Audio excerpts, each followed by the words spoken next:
दोस्तों, पूरे राजमहल में पायल की झनकार गूंज रही थी। मंत्री, सेनापति और अन्य सभी सभासद नशे में पूरी तरह से डूबे हुए थे।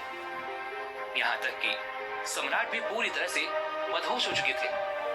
भोग विलास का यह दृश्य देखकर गुरुवर को बहुत तकलीफ हुई। उनके सीने में मानो एक खंजर सा गड़ गया। वह यह सोचने लगे, क्या ये वही राजा है जिसे एक महानायक बनाने के लिए मैंने सालों तक उसे प्रशिक्षण दिया था? और आज ये सब क्या हो रहा है? वह गुरुवर राजा को सम्राट की गद्दी पर बैठाकर वन में स्थित अपने आश्रम चले गए थे। और जब उन्हें राजा के इस व्यवहार के बारे में पता चला, उन्हें राजा के द्वारा किए गए इन कर्मों के बारे में पता चला, तो वह शीघ्र ही राजमहल आ पहुंचे। और राजमहल में यह दृश्य देखकर वह खुद को रोक न सके। उन्होंने एक गहरी सांस ली और कठोर आवाज में चिल्लाते हुए कहा, बंद करो ये सब। उन गुरुवर की इस कठोर आवाज को सुनते ही वहां पर उपस्थित सभी लोग एक पल के लिए मौन से हो गए। मानो उन गुरुवर की आवाज ने सभा के नशे को पूरी तरह से चीर कर रख दिया। संगीत थम गया और उन गुरुवर की आवाज को सुनकर वह सम्राट चौंक गया। किसी तरह से उसने होश संभाला और उठ खड़ा हुआ। उसने उन गुरुवर को प्रणाम किया। इस पर वह गुरुवर क्रोधित होते हुए सम्राट से कहते हैं, सम्राट, जीत पर सोओगे तो हार में उठोगे। कर्म ही मनुष्य का धर्म है और जो ये नहीं करता वह कमजोर और नाकारा हो जाता है। इस पर वह सम्राट जवाब देते हुए उन गुरुवर से कहता है, हे गुरुवर, क्षमा कीजिएगा, परंतु जब से मैं सम्राट बना हूं तब से मैंने केवल राज्य ही संभाला है। मैं राज्य को संभालने में इतना व्यस्त हूं कि मैंने अपने ऊपर तनिक भी ध्यान नहीं दिया है। और ऐसा सम्राट होने का भला क्या फायदा, जहां मैं हर दिन केवल कठपुतली की तरह काम ही करता रहूं, कठपुतली की तरह मैं नचाया जाता रहूं। ना तो मैं अपनी इच्छा से उठ सकता हूं और ना ही अपनी इच्छा से बैठ सकता हूं, और ना ही मैं अपनी इच्छा से कहीं बाहर जा सकता हूं। यहां तक कि मेरा विवाह भी आपके लिए एक राजनीति ही थी। जब से मैं सम्राट बना हूं तब से मैं एक पल के लिए भी चैन से सो नहीं पाया हूं। और ऐसी अवस्था में यदि मैंने थोड़ा सा सुख पाने के लिए समारोह आयोजन कर लिया, थोड़ा सा भोग विलास कर लिया, तो इसमें क्या बुरा हो गया? यदि मैं एक सम्राट होकर भी सुख ना भोग पाऊं तो भला मेरी इस सफलता का क्या फायदा? अगर सफल होने के बाद भी मुझे उसी प्रकार संघर्ष करते रहना है जिस प्रकार मैं पहले कर रहा था, तो भला मेरी ऐसी विजय का क्या लाभ? इस पर वह गुरु मुस्कुराए और उन्होंने राजा से कहा, सम्राट, तुम सफलता और भोग विलास को एक चीज समझ बैठे हो। तुम विजय और आराम को एक चीज समझ रहे हो। अगर तुम्हारे जैसा ज्ञानी सम्राट, तुम्हारे जैसा ज्ञानी महाराजा अगर ऐसी भूल कर सकता है तो इसमें मेरी ही गलती है। अगर तुम जैसे सम्राट को इतना गंभीर भ्रम हो सकता है तो इसे मुझे विस्तार में तुम्हें समझाना ही चाहिए। आगे वह गुरुवर उस भरी राज्यसभा में राजा से कहते हैं, सम्राट, सबसे पहले तुम मेरी यह बात समझो कि संघर्ष से ही शक्ति प्रकट होती है। यदि विषय सरल बना दिया जाए तो कोई भी विद्यार्थी उसमें अपना मस्तिष्क नहीं खपाएगा, अर्थात वह अपना दिमाग कभी नहीं लगाएगा और उसका दिमाग कभी तीव्रता से काम करना सीख ही नहीं पाएगा। और यदि कभी आपत्ति ना आए तो सिपाही भी साहस नहीं जगा सकेगा। ठीक उसी प्रकार अगर जीवन में संघर्ष ना हो तो हम मनुष्य के भीतर की वह आंतरिक शक्ति कभी नहीं जागती। इसीलिए सफलता का असली मतलब होता है संघर्ष करते रहना, चुनौतियों को स्वीकार करना और संघर्ष करके खुद को और बेहतर बनाते जाना, शक्तिशाली होते जाना। इसीलिए संघर्ष का मतलब दुख नहीं बल्कि आत्मा की प्रगति होती है। उन गुरुवर के यह शब्द सम्राट के हृदय को भेद रहे थे। सम्राट ने उन गुरुवर की सारी बातें ध्यानपूर्वक सुनी और राज्यसभा में मानो एक सन्नाटा सा छा गया। तभी वह सम्राट दोनों हाथ जोड़कर उन गुरुवर से कहता है, हे गुरुवर, मुझे क्षमा करें, परंतु मैं ये जानना चाहता हूं कि यदि मैं भोग विलास ना करूं, यदि मैं समारोह का आयोजन ना करूं, तो मेरे इस मन को सुख कैसे मिलेगा? मेरा ये मन भला कैसे शांत हो पाएगा? मेरे मन को चैन कैसे मिलेगा? इस पर वह गुरुवर उस सम्राट के इस बात का जवाब देते हुए कहते हैं, हे राजन, अगर तुम्हारी प्रजा भूखी है तो क्या तुम कभी चैन की नींद सो सकोगे? अगर ये बात जानते हुए तुम चैन की नींद सो जाते हो तो तुम सम्राट कहलाने लायक नहीं हो। और यदि तुम एक सच्चे सम्राट हो तो यह बात तुम्हें कभी सोने नहीं देगी। यह बात तुम्हारे मन को कचोड़ती रहेगी और तुम्हारे मन को कभी चैन नहीं मिलेगा। फिर चाहे तुम कितना भी भोग विलास क्यों न कर लो, फिर चाहे तुम कितना भी ऐशो आराम के जीवन क्यों न जी लो, फिर चाहे तुम कितने भी समारोह का आयोजन क्यों न कर लो, लेकिन ये संगीत, ये नाच गाना तुम्हें कभी चैन से नहीं रहने देगा। इसलिए हे राजन, पूरी निष्ठा से कर्तव्य का पालन करो, क्योंकि एक राजा के लिए उसकी प्रजा ही सब कुछ होती है। अपनी प्रजा की सेवा में जुट जाओ। अपना कर्तव्य पूरा करने के लिए दिन रात संघर्ष करो। संघर्ष से ही तुम्हारी आत्मा की शक्ति जागृत होगी। आत्मा की शक्ति से ही तुम मन को साध पाओगे, मन को नियंत्रित कर पाओगे। और एक बार यदि तुम मन पर नियंत्रण साध लोगे तो तुम गहरे आनंद का अनुभव कर पाओगे, जो इस तुच्छ शारीरिक सुख से कहीं ज्यादा अधिक गहरा है। और केवल तभी तुम्हें यह भी नजर आने लगेगा कि जिस संघर्ष को तुम कष्ट समझ रहे थे वह तो उन्नति की सीढ़ियां हैं, जिसे चढ़कर ही तुम उन्नति पा सकते हो। और यही सीढ़ियां चढ़कर तुम अपनी आत्मा को और प्रबल भी बना सकते हो। इसलिए हे राजन, सफलता का असली मतलब सुख नहीं बल्कि कर्तव्य पालन और निष्ठा है। उन गुरुवर की ये सारी बातें सुनकर सम्राट की आंखों से पर्दा हट चुका था। वह उन गुरुवर की हर एक बात को अच्छी तरह से समझ चुका था। सम्राट पहले से ही बहुत ज्ञानी था, बस वह रास्ता भटक चुका था। उसके बाद से सम्राट ने अपना पूरा जीवन केवल अपनी प्रजा की देखरेख में लगा दिया।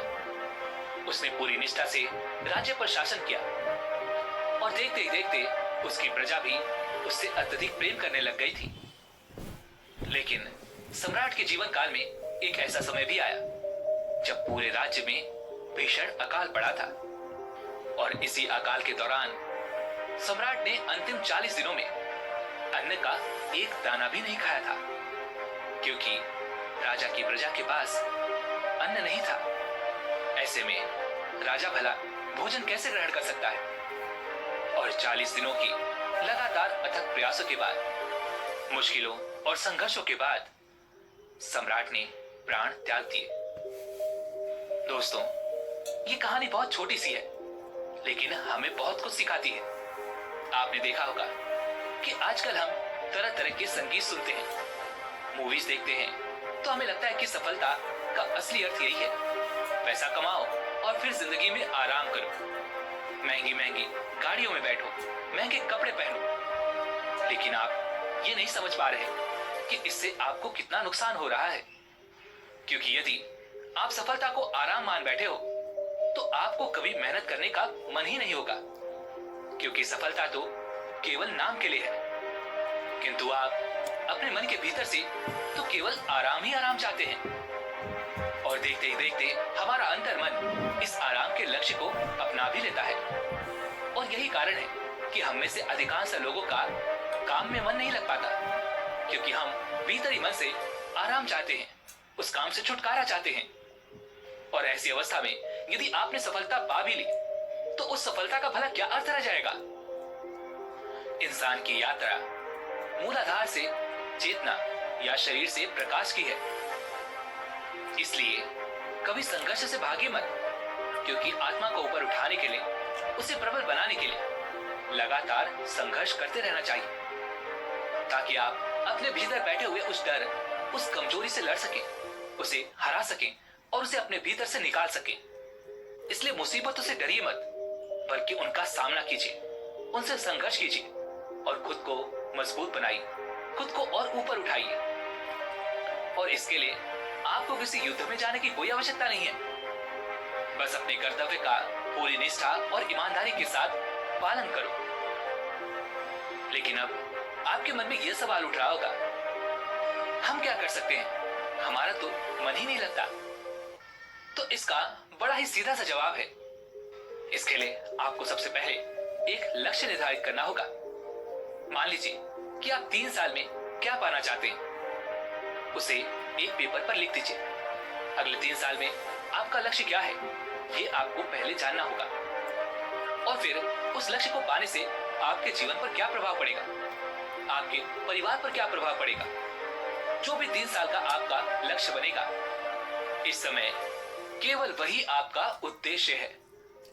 और जब आप इस उद्देश्य का अर्थात इस लक्ष्य का पीछा करते हो, पूरा मन लगाकर काम को पूरा करने की कोशिश भी करते हो, लेकिन उसी दौरान हमारे मन में तरह तरह के विचार भी उत्पन्न होने लगते हैं। बार बार कहीं ना कहीं हमारे मन के भीतर एक भ्रम सा बना रहता है, जो आपको बार बार आलस्य और तमस की ओर ले जाता है, जिस कारण बार बार हमारे मन में एक डर उठता है, एक संदेह उठता है और हम खुद पर शंका करने लगते हैं। लेकिन आपको इन पर ध्यान नहीं देना चाहिए, बल्कि आपको इन्हें छोड़कर अपने कर्म पर ध्यान देना चाहिए। आपको उच्च कर्म करने की कोशिश करनी चाहिए। वास्तविकता में यही संघर्ष है जो आपको खुद से ही करना पड़ता है। इस बात को कुछ ऐसे समझने की कोशिश कीजिए। मान लीजिए आपके भीतर 2 प्रकार के मस्तिष्क हैं, एक उच्चतम और दूसरा न्यूनतम, और दोनों ही आप पर नियंत्रण पाना चाहते हैं। उन दोनों के बीच में लगातार एक खींचातानी चलती रहती है, जिसके बारे में हमें पता नहीं होता। लेकिन जब हम जागरूक होते हैं तो हम ये अच्छी तरह समझ पाते हैं और हम उन दोनों पर नियंत्रण साधने में सफलता भी प्राप्त कर लेते हैं। और इसे ही संघर्ष कहा जाता है, क्योंकि ये लड़ाई हमें भीतर की ओर लड़नी है। हमारा दुश्मन यहाँ पर और कोई नहीं, बल्कि हम खुद ही हैं। और यहाँ पर हमारा मित्र भी कोई और नहीं, बल्कि हम खुद ही हैं। यदि आप भी अपने जीवन में तरक्की पाना चाहते हैं, तो तरक्की पाने के लिए इस नियम को समझने की आवश्यकता है कि बड़ी जिम्मेदारियां केवल उस व्यक्ति को ही मिलती हैं जो अपना किरदार अच्छी तरह से निभाता है। अर्थात यदि आप अच्छे से अपना कार्य कर रहे हैं, तो अवश्य ही आपको और भी अच्छे कार्य मिलेंगे, आपको उन्नति मिलेगी। किंतु यदि आप अपने कार्य में आनाकानी कर रहे हैं, आप अपने कार्य को टाल रहे हैं, तो ऐसे में भला आपको कोई भी कार्य क्यों सौंपेगा। ये दुनिया संघर्ष पर ही टिकी हुई है और ये दुनिया का एक अड़िग नियम है। इसलिए सफलता का असली मतलब संघर्ष खत्म हो जाना नहीं है, बल्कि संघर्ष का सामना करते हुए समझदारी से निडर होकर और शक्तिशाली बनते जाना है। जीतना ही सफलता है। इसलिए अपनी काबिलियत पर ध्यान दीजिए और अपने कार्य को पूरी निष्ठा और कर्तव्य के साथ पूरा कीजिए। लेकिन अब यहाँ पर अधिकांश लोग ये सवाल करेंगे कि मेरे जीवन में तरह तरह की तकलीफें हैं, मेरे पास अच्छे साधन नहीं है, या फिर मेरे जीवन में बहुत सारी कठिनाइयां हैं। यदि आप इस तरह से सोचेंगे तो आप कभी भी संघर्ष की ये लड़ाई जीत नहीं पाएंगे, बल्कि आपको इस तरह से सोचना चाहिए कि मैं यह कार्य करने के लिए पूरी तरह से सक्षम हूँ, मैं इस संघर्ष को संभालने के लिए पूरी तरह से काबिल हूँ।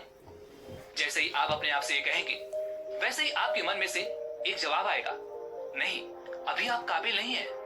और ठीक उसी वक्त आपको खुद से एक बार फिर ये पूछना है, क्या कोई इससे भी छोटी परेशानी है जिसे मैं संभालने के काबिल हूँ? और उस वक्त आपके भीतर से जवाब आएगा, हाँ, मैं इस समस्या का समाधान कर सकता हूँ। और जैसे ही आपके भीतर से ये जवाब आए, आप उस समस्या के समाधान में पूरी तरह से जुट जाइए।